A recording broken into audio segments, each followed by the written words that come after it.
viennent de se qualifier. Yves, Marc-Henri, Virginie pour le 4 à la suite. Leurs points forts assez différents. Yves, c'est plutôt la géographie européenne. Marc-Henri, la philosophie. D'ailleurs, vous avez une formation en philosophie, une licence de philosophie, si je ne m'abuse. Attention, question sur la philosophie, les amis. Virginie, l'histoire des arts, de tous les arts. Vous allez pouvoir choisir un thème maintenant parmi les cartes que je vais vous proposer. 40 secondes pour faire idéalement 4 bonnes réponses à la suite. C'est tout le mal que je vous souhaite. Chaque erreur vous fait retomber à 0. Je n'ai que 2 places. 2 places pour le face-à-face. Attention donc à choisir très soigneusement votre thème. Les voici les thèmes. De l'œuf à l'oiseau. De l'œuf à l'oiseau. La vie de Victor Hugo. Ville dont le nom est lié à l'eau. Alors, il s'agit la précision de villes françaises et étrangères dont le nom a un rapport étymologique avec l'eau. Voilà. Et le dernier thème, eh bien, c'est le thème mystère. Thème mystère que nos téléspectateurs de France 3, que je salue, peuvent découvrir là maintenant. Nos candidats ne peuvent pas, eux, bien sûr, sur Internet, avec ce hashtag QPUC sur Twitter. Virginie, vous avez viré en tête et cela vous donne le loisir de choisir la première. Alors, je vais opter pour les villes dont le nom est lié à l'eau. Les villes dont le nom est lié à l'eau. Venez. Venez jouer, Virginie. Virginie, Oui. guide conférencière dans cette très belle ville d'Albi. Virginie, ville dont le nom est lié à l'eau. Êtes-vous prête? Allez. Top. Quelle capitale de la République d'Irlande porte un nom signifiant à l'origine l'étang noir? Dublin. Quelle ville du Gard, chère à Saint-Louis, indique par son nom qu'elle fut créée sur Aigues-Mortes. Quelle ville du Caucase, dont le nom évoque l'eau chaude de ses sources, est la capitale de la République de Géorgie? Tbilissi. Quelle ville d'Allemagne, station thermale située dans le Land de Hesse, porte un nom pouvant être traduit par Au bain des prés? Je passe. Au Liban, quelle ville devant son nom a un mot signifiant puits ou source d'eau souterraine est la capitale du pays? Beyrouth. Quelle ville des Pays-Bas, dont le nom originel évoque la Meuse, est associée à un traité européen? Je passe. Quel port pittoresque du Calvados relié au Havre par le pont de Honfleur. Normandie? Vous m'avez dit Honfleur, c'est bon, mais vous aviez déjà marqué 3 points. Bon choix. Bon choix de thème. Alors, qu'est-ce qui vous a manqué pour faire un 4 à la suite? C'est celle-ci. Ouais. Ville d'Allemagne, station thermale, située dans le Land de Hesse, porte un nom pouvant être traduit par Au bain des prés. Baden-Württemberg, non, c'est pas ça. Wiesbaden. Oh non, j'aurais pas eu. Ville des Pays-Bas, dont le nom originel évoque la Meuse, mais associé à un traité européen Maastricht. Pays-Bas. Maastricht, voilà, je savais que vous l'aviez. On peut applaudir Virginie. 3 points. Joli.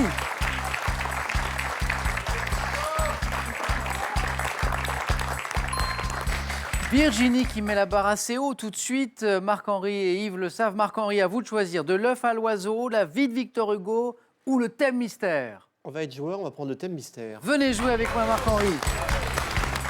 Et je vous le révèle tout de suite. Petite histoire de la météorologie. On va essayer.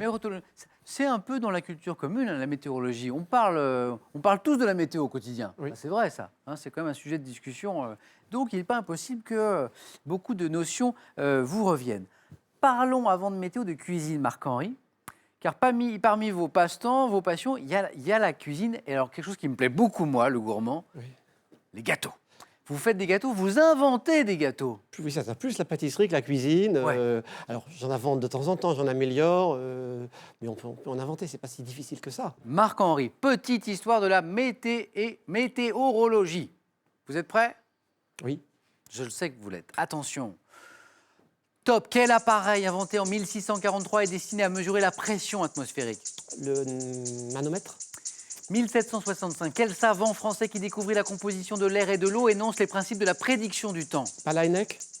Dans l'Occident médiéval, il y a quel spécialiste des influences astrales s'en remettait-on pour prévoir le temps? Nostradamus. 19e. Quel astronome français a mis en évidence le caractère migratoire des zones de mauvais temps? Je ne sais pas. Quel physicien allemand a laissé son nom à l'échelle thermométrique anglo-saxonne? Newton. Quel phénomène météo dû au réchauffement normal de l'océan Pacifique porte le nom espagnol signifiant l'enfant Jésus? Vous l'avez? Non, Non. je vois pas. 1854, El Niño, c'était El Niño. El Niño. Pas de chance, Marc-Henri, avec ce thème. Ouais. Revenons ensemble sur ces questions parce que je pense que certaines, vous les aviez. Mais c'est plus facile de jouer dans son canapé, je m'adresse là aux téléspectateurs, qu'ici, c'est plus compliqué. Il y a un peu de stress, il y a tout ça. L'appareil inventé en 1643 pour mesurer la pression atmosphérique, c'est le baromètre. Ça, bien sûr, je sais que vous l'aviez. Le savant français qui découvrit la composition de l'air et de l'eau et qui énonce les principes justement de la prédiction du temps, c'est Lavoisier. Lavoisier. Ouais. Dans l'Occident médiéval, les spécialistes des influences astrales, on se remettait à eux pour prévoir le temps, c'était les astrologues, tout simplement. Plus difficile, c'était une question de 4 à la suite. Cet astronome français qui a mis en évidence le caractère migratoire des zones de mauvais temps, les dépressions, les anticyclones qui bougent, le Verrier. Le Verrier. Je ne connaissais pas du tout. Et puis le physicien allemand qui a donné son nom à l'échelle thermométrique, donc température anglo-saxonne, c'est Fahrenheit. Fahrenheit, l'échelle de... 0, mais ça ne veut pas dire qu'on est éliminé, Marc-Henri. Ça va dépendre du score d'Yves, bien sûr. De toute façon, chez vous, on n'est pas éliminé, là. Allez-y, Marc-Henri.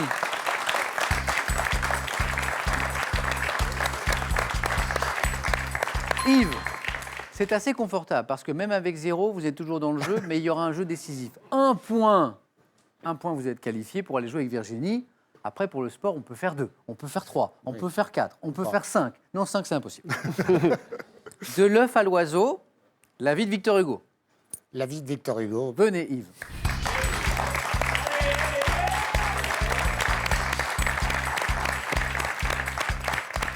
Grand lecteur de Victor Hugo ou pas? Pardon? Grand lecteur de Victor Hugo? J'ai lu Un Victor autre- Hugo, Ah, mais... oui.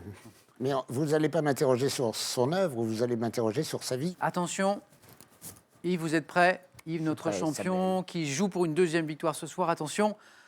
Top. Dans quelle ville du département du Doubs Victor Hugo est-il né? Besançon. 1883, quel sculpteur réalisa un buste de Victor Hugo en inscrivant les mots à l'illustre maître à la base du cou? Rodin. Quelle place de Paris, nommée place royale à son époque, est célèbre pour avoir abrité l'hôtel particulier de l'écrivain? La place de la Concorde. 1822, quelle jeune fille a-t-il épousé un an après la mort de sa mère qui s'opposait à ce mariage? Prenez votre temps. Je ne me souviens plus de son prénom, je passe. Le nom de famille non plus. Non. Ah, non. Après avoir vécu à Jersey, sur quelle île anglo-normande Victor Guernesey. Hugo? Avec quel écrivain, auteur de La Reine Margot, Victor Hugo a-t-il fondé le théâtre de la Renaissance? Sainte-Beuve. Quel était le prénom de la fille de Victor Hugo?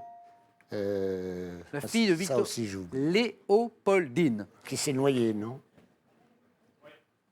Exactement, qui a péri, bravo, qui a péri le 4 septembre 1843 au cours d'une excursion en bateau sur la Seine. Elle s'est noyée et ça avait dévasté Victor Hugo. Qui a écrit 2 les points. Lamentations. Mission accomplie. Yves, restez avec moi. Merci, Samuel. Il vous fallait 0. Même quand on n'est pas très bon en maths comme moi, on sait que 2 c'est mieux que 0. Donc ça c'est fait. Alors la place de Paris, célèbre pour avoir abrité l'hôtel particulier de l'écrivain. Alors à l'époque on en parlait comme de la place royale et aujourd'hui c'est la place des Vosges. Vosges. Ah, place des Vosges. La jeune fille, ah ça vous l'avez cherché, hein. On Ouais. a attendu un peu ensemble parce que je pensais que ça allait vous revenir. Oui, mais ça me revient. La jeune fille qu'il a épousée un an après la mort de sa mère, la dite mère qui s'opposait justement à ce mariage, Adèle Fouché. Voilà. Adèle, je crois. Et puis l'écrivain auteur de La Reine Margot, avec qui Victor Hugo a créé le théâtre de la Renaissance, eh bien c'était Alexandre Dumas. Je crois qu'au contraire, avec Sainte-Beuve, ils étaient fâchés. Voilà, exactement. 2 points, Yves. Bravo. Merci. Bravo à Yves, bravo à Virginie. Le face-à-face dans un instant. Marc-Henri. Marc-Henri, pas de chance avec le thème. Non. Voilà, c'est Mauvais ça. choix du thème. Vous savez ce qu'il vous reste à faire maintenant? À revenir. Ah oui. À revenir. Oui. Merci d'avoir joué avec nous, Marc-Henri. Merci beaucoup. Samuel. Ce cadeau pour vous.